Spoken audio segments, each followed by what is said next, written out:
আপনারা জানেন যে আমরা গত কাল মানে প্রায় 11টা 40 মিনিট থেকে তখন থেকে শুরু করে এই পর্যন্ত যে কার্যক্রম করছি সোফার আমাদের অগ্রগতি আমাদের গতকালকেই গার্মেন্টস অংশ, যেটা পরে জানা গেছে যে এটা আনোয়ার গার্মেন্টস, এই অংশটির যে ফায়ারটা নিয়ন্ত্রণ হয়েছে এবং আমরা যেই পাশে যেই কেমিক্যালের যে গোডাউন যেটা আলম ট্রেডার্স নামে পরিচিত সেই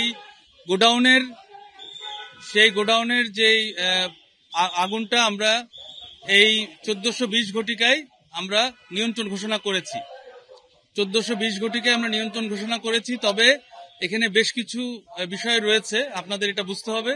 যেহেতু এটা একটা কেমিক্যাল গোডাউন এবং এখানে প্রায় 6-7 ধরনের বিভিন্ন ধরনের রাসায়নিক দ্রব্য রয়েছে, যেটার মাত্রা এখনো আমরা যাচাই বাছাই করতে পারিনি। তবে পুরা গোডাউন ভরা যেই বিভিন্ন রাসায়নিক দ্রব্য, এটা আমরা ধাপে ধাপে প্রোগ্রেসিভ ওয়েতে আমরা এটাকে ড্রেন আউট করছি।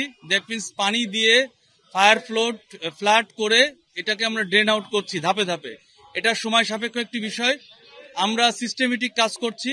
যেই কাজে আমাদের আপনারা জেনে থাকবেন যে টঙ্গীতে যে দুর্ঘটনা ঘটেছে, যাতে এখন আর সেই ধরনের দুর্ঘটনা না ঘটে এজন্য আমরা টেকনোলজি অ্যাপ্লাই করছি, ড্রোন দিয়ে দেখছি এবং আমরা বোঝার চেষ্টা করছি।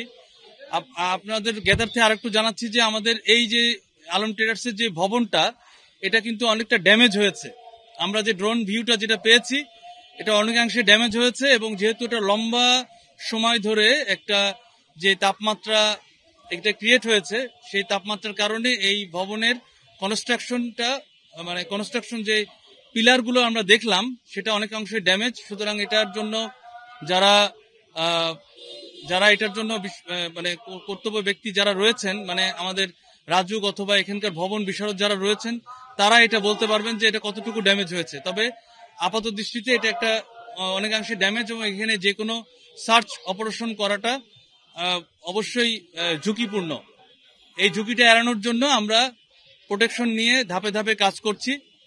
এর সার্চ অপারেশন চালানোর জন্য আরো সময় লাগবে এবং আমাদের হয়তো আরো 36 ঘন্টা কি আরো 72 ঘন্টাও আমাদের ওয়েট করা লাগতে পারে। এখানে একটু বলে রাখা ভালো যে আমরা কিন্তু প্রথম থেকেই এই যে আলম ট্রেডার্সের যে মূল যে দরজা, এটা কিন্তু বন্ধ পেয়েছি, তালা মারা ছিল। এটা আমাদের হাইড্রোলিক স্প্রেডার দিয়ে এবং কাটার দিয়ে এটাকে কেটে তারপরে খুলতে হয়েছে।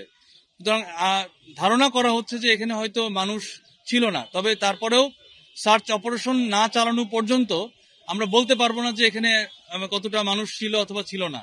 এটা আমাদের ওই অপারেশনের পরেই আমরা নিশ্চিত হতে পারবো। আর যেহেতু বিল্ডিংটা আপনি বলেছেন যে এখানে আসলে বিল্ডিং এর ড্যামেজটা হয়েছে, আমি অলরেডি বলেছি ড্যামেজ অনেকাংশেই হয়েছে এবং এই ড্যামেজ হওয়ার কারণেই এটা আসলে এটা যখন তখন দুর্ঘটনা ঘটতে পারে আমরা আশঙ্কা করছি। কারণ অনেক জায়গায় ফাটল হয়েছে, যে কলাম রয়েছে সেই কলামে ফাটল ধরেছে। সুতরাং এটা একটা ঝুঁকিপূর্ণ একটা বিল্ডিং। এটা আসলে যাচাই না করে এখানে সার্চ অপারেশন চালানোটা কঠিন হবে। কত সময় আরো এটা আসলে বলা যাচ্ছে না, কারণ আমাদের এখন আমরা আপাতত যেটা করছি প্রোগ্রেসিভ ওয়েতে ফায়ার ফ্লাড করে এটাকে যতটুকু সম্ভব এই যে কেমিক্যাল গুলো রয়েছে এটাকে ড্রেন আউট করছি। এটা করে করে আসলে কুলিং যে প্রসেসটা, সেই প্রসেসটা আমরা চালাচ্ছি। সার্চ অপারেশন করতে আরো সময় লাগবে, যেহেতু বিল্ডিং ক্ষতিগ্রস্ত হয়েছে। এই বিল্ডিং এর এই স্ট্রাকচারাল এই ইস্যুটা আগে আমাদের দেখতে হবে, দেখে তারপরে আর কেমিক্যালের যে ড্রেন আউট প্রসেস যেটা আমরা ফায়ার ফ্লাড বলছি, সেটা করার জন্য আরো সময় দরকার হবে। এটা 36 ঘন্টাও লাগতে পারে, 72 ঘন্টাও লাগতে পারে। তবে আমরা খুবই সিস্টেমেটিক এবং প্রোগ্রেসিভ ওয়েতে কাজ করছি, এজন্য একটু সময় লাগছে। এই কেমিক্যালটা অবশ্যই ক্ষতিকর এবং এখান থেকে যে তেজস্ক্রিয়তা ছড়াচ্ছে, এটা আমরা এই যে এখানে আমরা দাঁড়িয়ে কথা বলছি হয়তো 300 গজ দূরে, যদিও আমরা বলছি 300 গজ এটার রেডিয়েশন থাকতে পারে, কিন্তু বেসিক্যালি এই যে তেজস্ক্রিয়তা এটা কিন্তু 400-500 গজ পর্যন্ত থাকবে এবং এই এলাকায় এখন সম্পূর্ণ আমরা যে এরিয়াতে রয়েছি এটা সম্পূর্ণ হ্যাজার্ডাস একটা এরিয়া। সুতরাং এখান থেকে দূরে চলে যাওয়াটাই শ্রেয়। ইভেন আমরাও এটাকে আরেকটু এক্সপান্ড করব, মানে এরিয়াটাকে আরেকটু বাড়াবো, এই সিনটেপটা আরেকটু বাড়িয়ে দেব, যাতে করে মানে মানুষজন এখানে না থাকে এবং এখানে না থাকাটাই ভালো। কারণ এই তেজস্ক্রিয়তার কারণে আপনার শারীরিক মানে ডাক্তাররা ভালো বলতে পারবেন আরো ক্ষতি হবে এবং আপনার ব্লাডে তো এটা মিশে যাচ্ছে। সুতরাং এই তেজস্ক্রিয়তা এখানে আশেপাশের লোকজন আমরা অলরেডি মাইকিং করেছি, আপনারা জেনে থাকবেন। মসজিদের মাধ্যমেও মাইকিং করে আমরা বলেছি এই এলাকাটা নিরাপদ নয়। এই যে 6-7টা কেমিক্যালের যে ধোঁয়া, এই ধোঁয়া কিন্তু শরীরের জন্য অত্যাধিক ক্ষতিকর। এজন্য আপনারা এই এলাকায় থাকবেন না, এটা আমরা বারবার বলছি। আমরা পদক্ষেপ অলরেডি নিয়েছি, মানে আমরা নিচ্ছি, এটা চলমান একটা প্রসেস। আমরা আসলে আমাদের যে ইন্সপেক্টররা রয়েছেন তারা তালিকা করছেন, তারা কোনটা বৈধ কোনটা অবৈধ তালিকা করছেন, এবং আমরা চেষ্টা করছি অন্যান্য সংস্থাকেও একই সাথে আমরা একই ফুটিংয়ে নিয়ে আসার জন্য। অন্যান্য সংস্থাও কাজ করছেন, আমরা একসাথে কাজ করছি।